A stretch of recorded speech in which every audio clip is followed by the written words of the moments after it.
Buenas noches, queridos amigos y amigas. Vamos de nuevo en un programa más de estas emisiones que tenemos gracias a que la Televisión 8 nos va dando ocasión y oportunidad. Vamos a ver si hoy, si ustedes me lo permiten, hacemos una breve catequesis, vamos a llamarla así, sobre un tema de muchísima importancia en nuestros días: la situación de la Iglesia Católica en nuestra España. ¿Qué significado tiene? ¿Qué problemas trae? ¿Qué razones hay para ese atacarla, como tantas veces desgraciadamente estamos viendo que se hace por parte de algunos, que no de todos?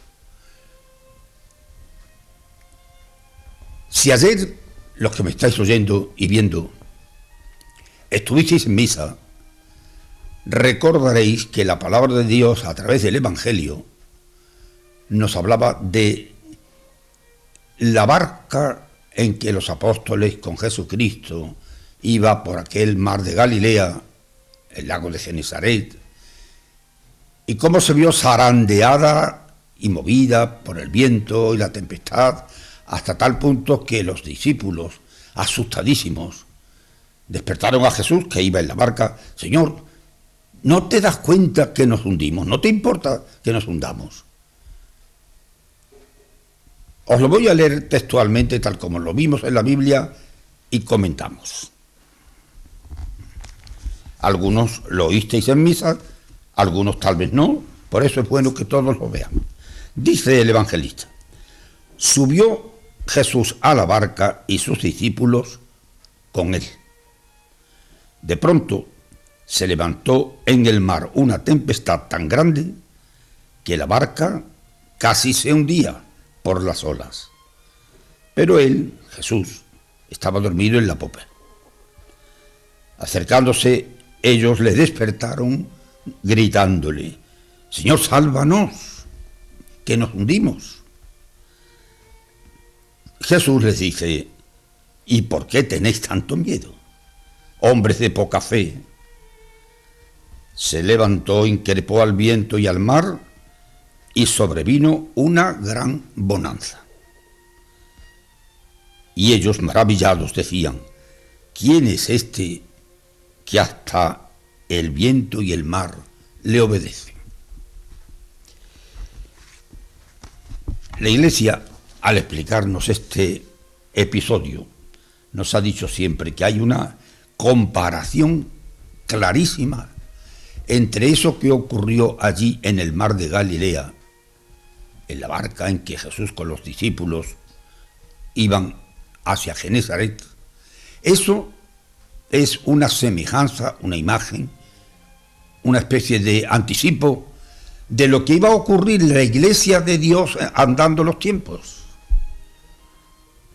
La Iglesia de Dios, que le llamamos también a veces la Iglesia de Pedro, porque la barca en que iba Jesús con los apóstoles era la barca de Pedro, el pescador.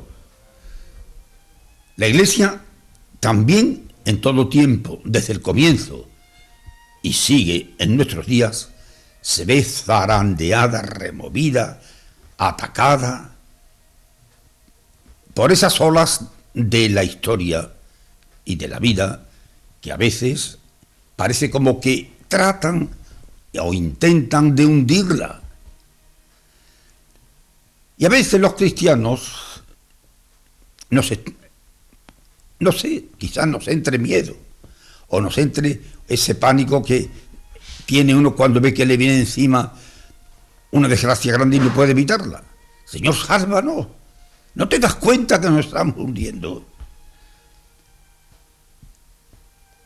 En la Iglesia de Dios, en la Iglesia de Cristo, en esa barca de Pedro, que a través de la historia de 2000 años ha ido por ese mar del mundo, y a veces ha sido zarandeada tremendamente por las olas de la persecución, del martirio, del desprecio, del deseo de hacerla desaparecer.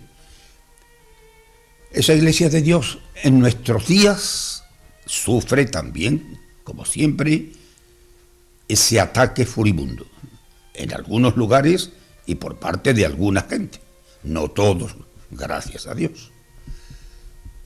Y entonces yo hoy quisiera, porque algunos en nuestra misma patria, en España, y en estos días, con motivo de esta remoción política que hemos tenido y seguimos teniendo, ya algunos han querido asomar un poquito la cresta, diciendo cosas que en realidad no cuadran con los pensamientos y con las exposiciones de sus ideales, según dice.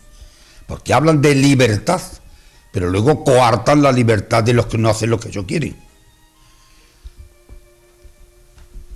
Hablan de que nuestra nación, España, debe ser una nación laica. No entienden lo que significa esa palabra. Laico o laica es una palabra que viene del griego, que significa pueblo.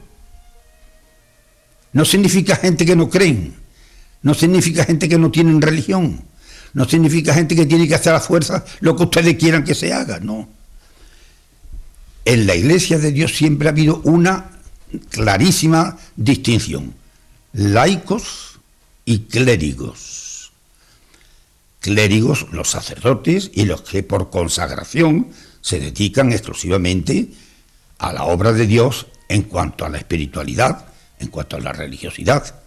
Y laicos, todo el resto del pueblo, sean o no sean cristianos, sean o no creyentes, sean del color y de la raza y de la condición que sean. Laicos significa pueblo.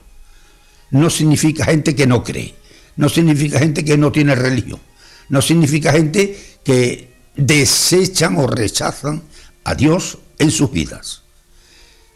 Ni siquiera como algunos quieren, que la religión y la fe se dedique para aquellos que dentro del templo la pueden realizar, pero no en la calle ni en la sociedad. Equivocados totalmente. Por eso, no podemos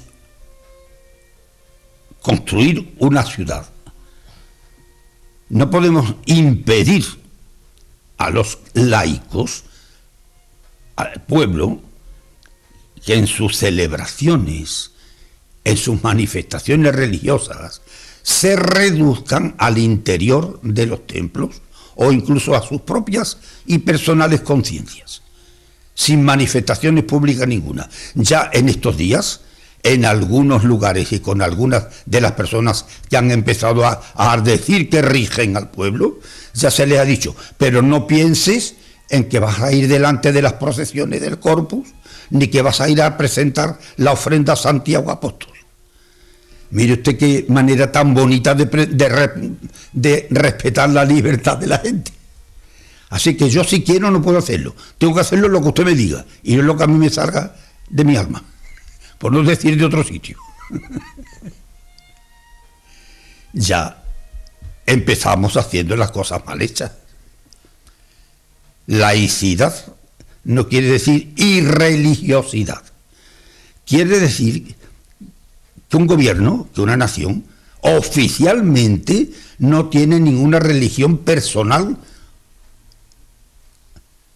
pero que deja en libertad totalmente a sus súbditos de que tengan la que quieran. Y mira qué curioso que aquí en España, como en tantos otros sitios, se persigue a la religión católica, pero no a la religión budista, ni a la religión islamista, ni a otras religiones. Esas no, las católicas. ¿Por qué?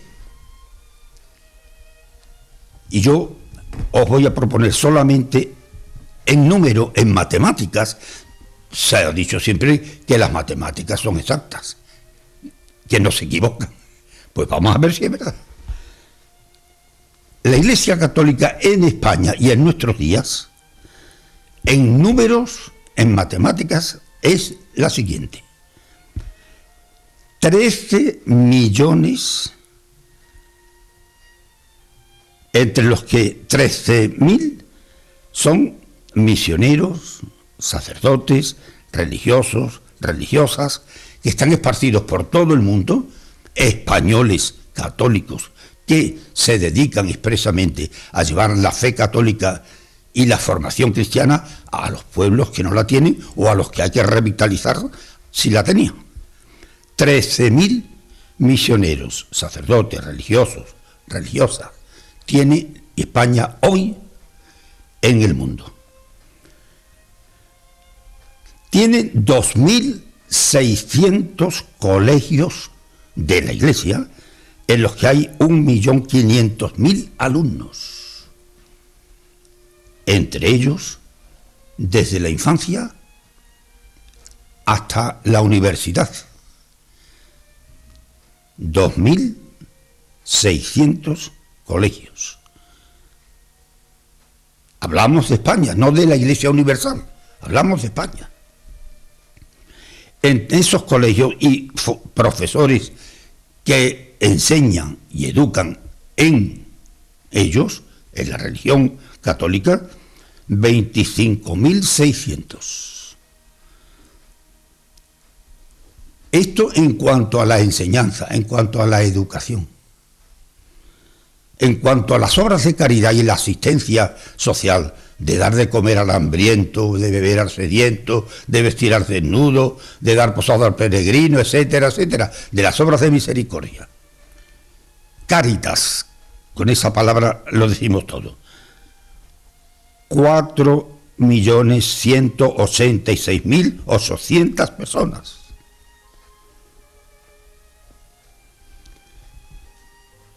La Iglesia está, sobre todo y antes que nada, para los sacramentos, para que los cristianos, a través de los sacramentos, vivamos la vida cristiana, con la fuerza de la gracia y del Espíritu Santo. La estadística del año pasado nos da este número. El año pasado, el año 2014, en España ha habido 254.222 bautizos, 249.500 primeras comuniones, 54.000 bodas, y se han atendido a 23.425 enfermos para los sacramentos que en esa ocasión se da a los cristianos que van a salir de esta vida.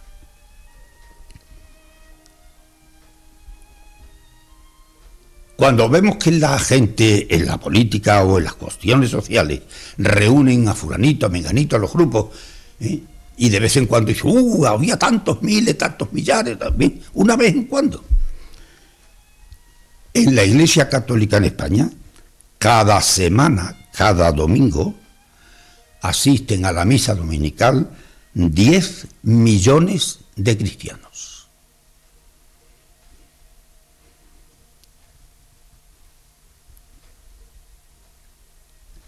Yo pregunto,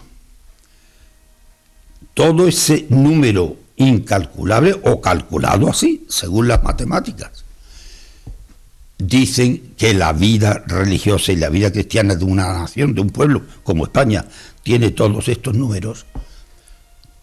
¿Cómo podemos dudar de que España es católica, de que los españoles en gran mayoría son católicos y tratan de vivir la vida cristiana según la Iglesia?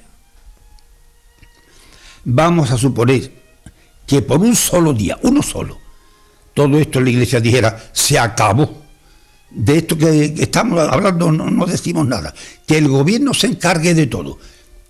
¿Qué hecatombe nos vendría encima? Y podría hacerlo. Podríamos cruzarnos de brazos y decir, hasta ahí llegamos. ¿No quieren ustedes una iglesia sin Dios, sin Cristo, sin religión y sin...? Pues vamos a dejarlo. Y todo lo que estamos haciendo, háganlo ustedes. ¿Qué pasaría?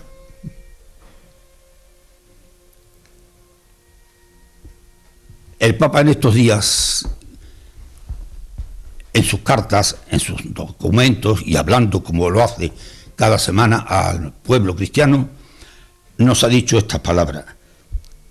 el hambre que hay en el mundo se eliminaría si se eliminara el derroche que hay en el mundo de los bienes que son de todos y para todos.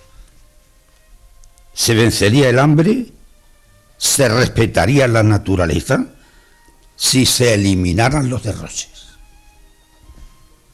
Y esto es una realidad. ¿Que no hay derroches? Pues claro que sí que lo hay. Que como decía el Papa en otro momento, si con lo que se tira se aprovechara para dar de comer a los que no comen, habría para que todos quedaran satisfechos si hubiera una equidad en el reparto. Si de cada 100 solo 10 se aprovechan y los 90 restantes lo miran, ahí no se puede hacer nada.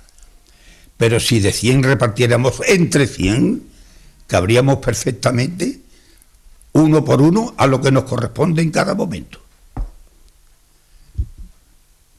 Mirad cómo, hablando simplemente con las matemáticas en la mano, sin inventar nada, con números comprobados y comprobables, se puede decir, ahí está la Iglesia de Dios. Y sin embargo, muchos, a veces, como le pasó a los apóstoles en la barca, temblamos. ¿Qué va a pasar? ¿Qué va a ocurrir? Y vamos a hundirnos, esto se va a terminar. Y el Señor se despierta y nos dice, ¡qué poca fe tenéis! Y el Señor, como entonces, manda callar al viento, manda callar al mar, calma la tempestad y todo sigue adelante. La Iglesia, que es la barca de Pedro, luchando y bregando en esta vida a través de toda esta realidad que acabáis de oír de las estadísticas de estas obras, tanto de las obras sociales como de las de caridad, como las de los sacramentos, como las de la enseñanza, etcétera. Si la Iglesia hoy por hoy sigue teniendo a su cargo toda esta tarea, no podemos hablar de que la Iglesia se hunde. Y que no se empeñen en hundirla los que creen que pueden hacerlo. El hombre tiene una edad, una vida, unos años muy cortos. La Iglesia lleva 2000 largos años en el mundo. Siempre, y ahora también, ha tenido sus detractores, sus enemigos, los que de una manera horrorosa, hasta incluso con el martirio, como ahora ocurre, han querido hacer desaparecer del mundo el nombre de Jesucristo y de su Iglesia. No han podido.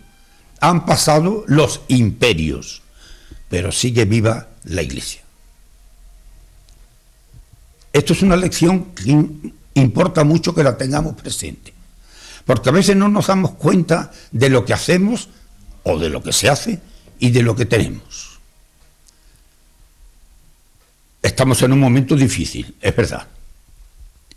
Estamos en una época en que la historia es así.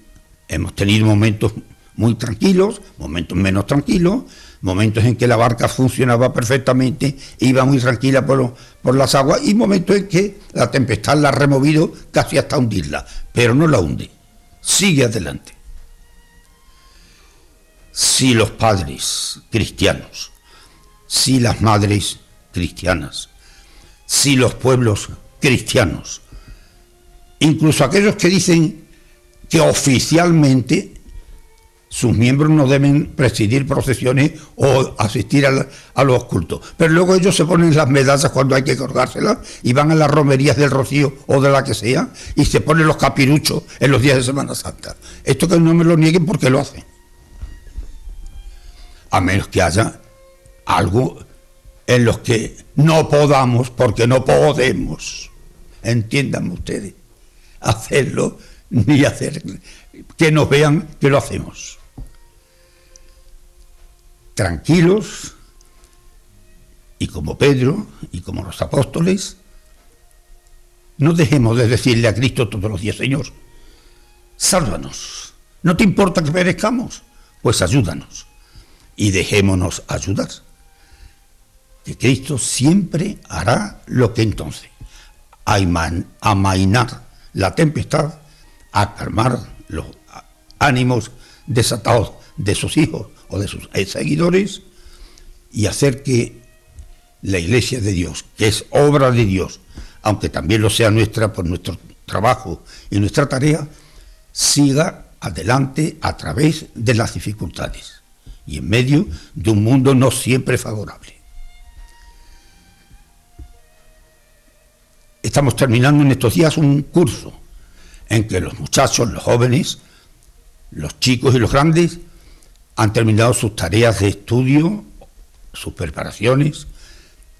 En la mayoría de ellos la formación religiosa se da y con frecuencia buena, con buenos resultados.